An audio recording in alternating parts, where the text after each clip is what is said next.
Hi everyone, welcome to today's episode of Low Season Traveller Insider Guides. I'm your host, Kate Burgess. We are joined again today by Karoline Hall-Blomstrand to discuss the best way to experience Sami culture and the delicacies of Northern Norway. Being cold and dark for half of the year, Norway are the kings and queens of preserving fresh food and making it delicious for all year round.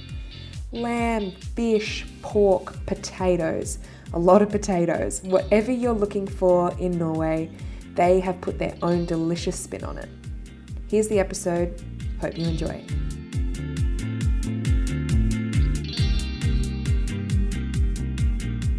Hi Karoline, welcome back to the podcast.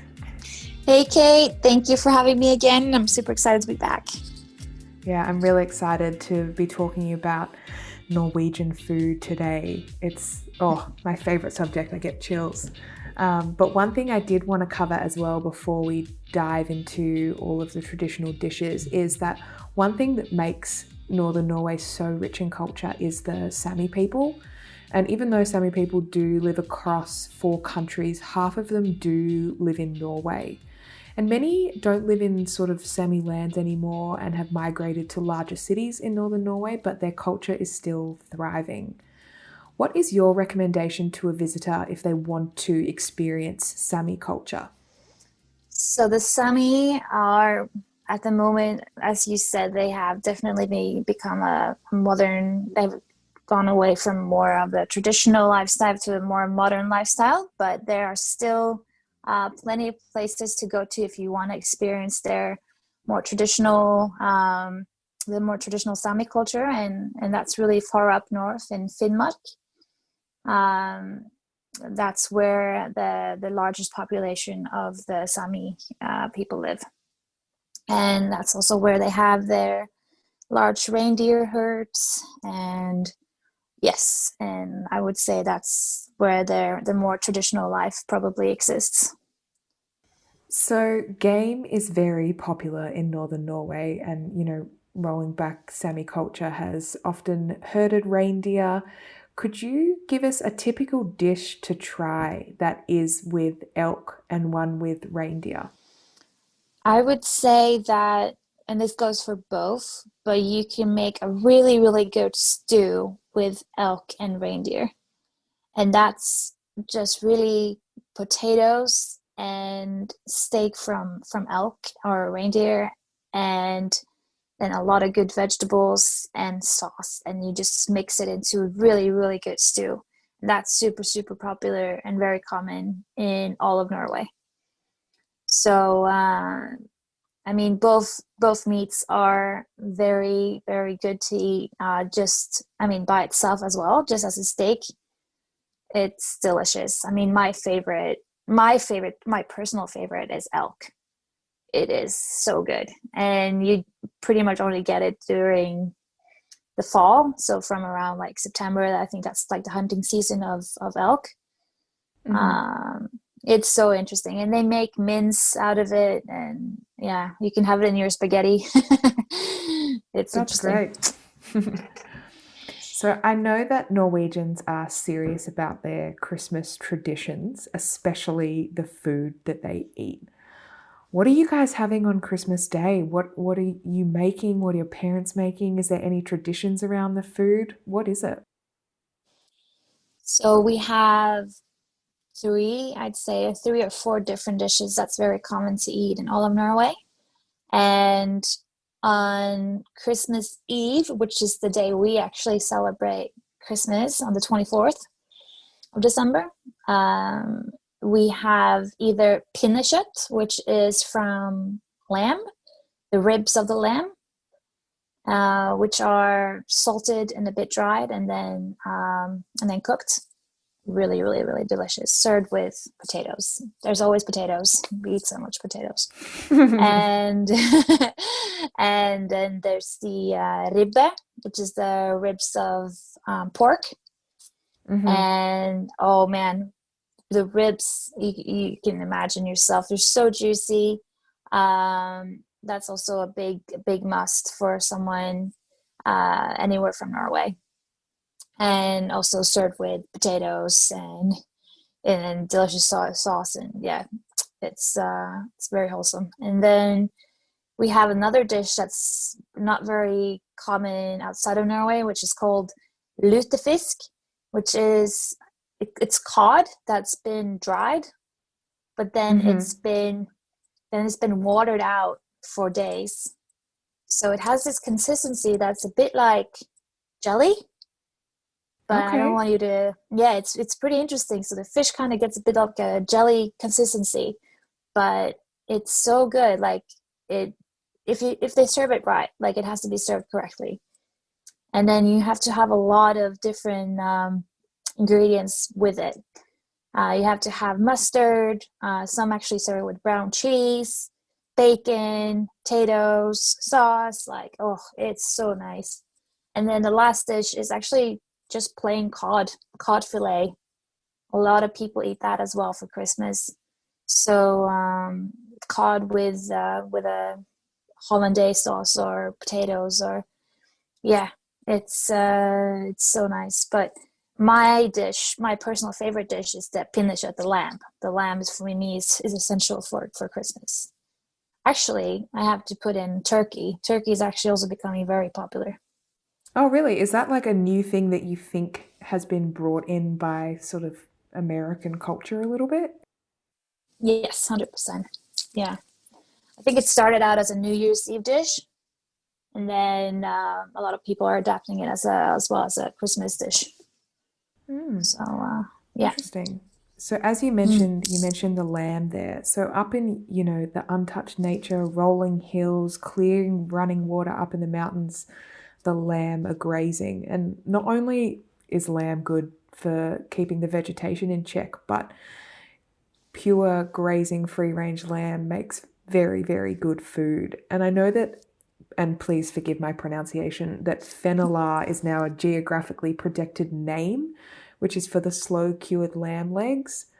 What is this lamb leg like? And other than the Christmas, do you guys eat lamb in different ways? Mm. So fenalår is, as you said, it's the leg of the lamb. It is basically it's dried meat, which you hang it up. First you have to put it in salt, like a salt lake, like a salt water, and then you hang it up for a bit of a time to dry. So it hasn't been cooked in any way, uh, and it tastes amazing. It's so good. Like you eat it with this flatbread Mm. and sour cream, and that's Oh, it. That's all you need. That's all you need. And it has this. It's very very salty naturally, but the taste of it is something you'll never forget. And it's a must for a lot of people during the Christmas season, especially for me. So I'm really sad actually because as I'm pregnant, I can't actually eat that meat during this Christmas no. season. Yes, Is that because because of the salt? you have to eat cooked meats while you're pregnant. You can't eat Right. uncooked meats. Yeah, that's right. So I'm gonna miss it definitely, but it's absolutely legendary. And then actually, our national dish in Norway is called fårikål, which is also lamb, but that's just lamb meat cooked for hours with kål, which I have to Google real quick in English. It's actually it's cabbage. It's cabbage, of Cabbage. course. Yeah, Mhm. it's lamb and cabbage. So you put it in not in a pan. Help me here, in a yes. Well, anyways, you cook it for hours with Mhm. cabbage and lamb and just like big peppers Oh, yum. and like the black pepper, Mm. and you just let it stay, and you get this broth from it that's just amazing. And you can eat it for days after. It's still delicious. It actually gets better like the day after, and then you eat it with potatoes. So the potatoes again. More potatoes, can't forget them. Nope. So we've lived on potatoes for a long time in Norway. That's for sure. And but yeah, so lamb is really really important in Norway.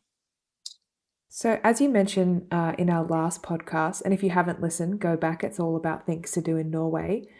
You have one of the world's longest coastlines. And so, obviously, some of the seafood that you're going to get, and as you previously mentioned, you have a lot of salted cod, is going to be just so wonderfully fresh. So, what are some of your favorite Norwegian seafood dishes that people can try?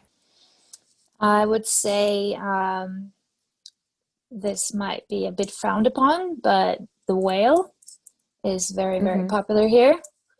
I mean, in Norway, it is actually allowed to hunt whale. Mm-hmm. So, but just a specific whale, the sperm whale. So, the whale is a very, very, very good meat. It doesn't contain any fat, so it's just really, really like red meat with no fat. So you Mm. just cook it as a steak, and you can just eat it with the flatbread and sour cream as the fenalår actually, and it's very nice. But of course, then there's all the fish, and from February to April, we have our cod season in Norway, which is when the cod lays eggs. So Ah. it's yeah. So that's the most popular time to come for fishers is during those months, and you actually eat you boil a cod, and then you eat the liver and the eggs, the caviar that they call it produces, and that's also really, really good. Wow, it's something that, I mean, it might sound a bit weird to eat like the liver as well, but if you just combine it, all those three ingredients, it's so good. And then I'd say that just what do you call it? The dried stockfish, or Mm-hmm. the dried cod, the stockfish. You can also cook that, and not like the lutefisk. If you just put it in water for just a bit shorter time and you cook it, it's called the buknafisk. So it has many different terms in terms of how long you actually put it in water. But that as well Ah. with bacon. Bacon is very essential. Bacon and fish goes really well together. I don't and think I've and eaten but bacon and fish before. That's a great mix. I imagine you obviously you're getting a lot of the fat from the bacon, which is flavoring the fish. And yeah, yum. yeah, it's very yummy and salty, and we really love just salty food here in Norway. It's like, we're not really used with the spice. Like back in the days, like the only spice we had was salt. So we're Ah. very much used to like just using a lot of salt in our food. So like we And as well, love to salt like, is preserving, so it's yeah, great to keep your food fresh all year round. yeah, exactly. Yeah, for both just like meat and fish. So yeah, and then the third, the or fourth dish, I don't know how many I've mentioned, but shrimp. Shrimp is really, really good here. Mm, my favorite. Yes, the shrimp. Yes, the shrimp. And the shrimp season is really big during, let's say, from spring to summer. And the shrimp from Lyngen, which is up by Tromsø, as I mentioned in the last podcast, those are like they're so huge, and you just eat it with loaf, like a piece of loaf and mayo and a bit of lemon, and yeah, that's all you need for a delicious dish, and then white wine, of course. I So personally believe that's the only way that you should eat shrimp. When people deep fry it and everything, it makes me sad because when you just have a big shrimp that's so beautiful and fresh, it should be treated with respect, lemon, yes. mayo, and bread. Beautiful, Caroline. You are really speaking my language here. Yes. So, the cheese slicer is one of the most prominent inventions to come out of Norway. So, obviously, cheese is a massive part of your food culture. And I know that Norway's most famous cheese, and again, please forgive my pronunciation, is the brunost, which is a brown cheese, which I know actually Mm. won Best Cheese back in 2018 at the World Cheese Awards in Bergen. So, would you Oh be able to wow. yeah, we didn't know that. There you go. I can teach you about Norwegian cheese. So could you That's so tell our cool. listeners what is brown cheese? And are there other cheeses that you think people should try when they come visit Northern Norway? Mm. Well, the funny thing with brown cheese is it's usually made from goat milk. And there's a lot of different cheeses that are produced up in Norway that's made from goat, not cow. And and this brown cheese, which it pretty much is just goat cheese, is sometimes a mixture between goat and a bit of cow, just in case of the sweetness. But it has a taste of like chocolate or caramel. It's brown, as you mentioned, and it is really, really delicious with just a toast of bread and butter. Sort of like Vegemite. It has a very like distinctive taste that you don't need a lot of extra things to put on your toast except that slice of cheese and a piece of or just some butter. So it's something that goes way back in our tradition of making. And the brown, the color of the brown is from the sugar. So that's why it has the look. So it's combined with the goat milk and the sugar, it gets this brown look. So Yum. yes, that's what I got. So Karoline, I just love to thank you again for being on this podcast. And while we still have you, I'd love for you to tell us a little bit about your role that you have at Skågen, an incredible accommodation provider in Lofoten. Yeah, sure thing. So it's pronounced Skårungen. Skårungen. It's a difficult word. I'm not in going English. to try and redo that. Yeah. Yeah, it's got that letter from the A with the dot, which you don't have in your alphabet. So that's why it's difficult. But you can imagine it with double A instead, Skårungen. So it comes from the word, or it's actually two different meanings. It has two different meanings. One of them is the baby seagull is called the skårunge. And we have a lot of seagull on the coast of Norway. So that's a very common term. And then the other definition is actually goes way back in history. It comes from the fishing boats when they used to hire like the youngest passengers that would be working along with the fishermen would be called the skårunge because they were inexperienced and the newest members. And they would not be earning any money the first year. They would only be there for their experience. And at the end of the year, they would have to actually buy all of the other fishermen beer. And when they had done that, they were officially not a skårunge anymore. And they could start earning money. It's, old tale, fisherman's tale. So, so to talk about my job, I'm a sales and marketing manager at this accommodation site called Skårungen, which is sort of in the middle of Lofoten. It started up this year, which was pretty dramatic, started during Corona. But we managed to get through the first months of Corona and had a really, really good summer season. All the Norwegians traveled, it felt like they all traveled to Lofoten this summer. So it was really, really busy. And we actually managed to not get any spread of Corona in mostly all parts of Lofoten, which was really, really huge, even though we had so much tourists coming from different parts of Norway. But this accommodation site, it's sort of like a resort. It's got a restaurant, it's got a small spa with a jacuzzi and a sauna. It's got different activities where you can go rock climbing, you can go kayaking, you can go hiking just 5 minutes from our doorstep. It's a great place to visit when you're in Lofoten, and also just a great place to just stay and have as a base camp, and you can just go anywhere from there.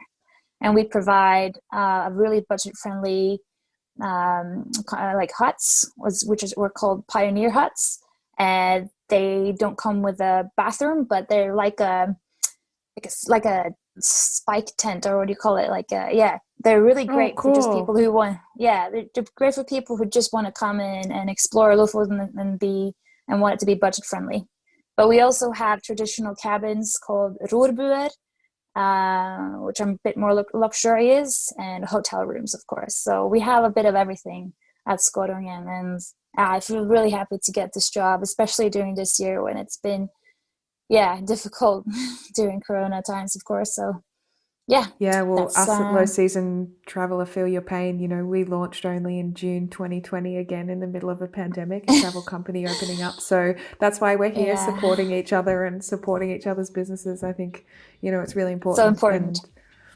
And yeah, Yes. I really appreciate you coming on. It has been just so much fun. I have had a great time talking about Norway, and you know that I cannot wait to get there. So thank you so much for being on. I'm so excited to have you here in Lofoten soon. Thank you, Kate. Thank you for having me. Thank you. Bye. Thank you. Bye. Karoline, you have left me salivating after that interview. I have to get to Norway for Christmas. Ribs and fish. I mean, what more could you want? Thank you again, Karoline, for joining us this week and teaching us about Northern Norway. Thank you for listening.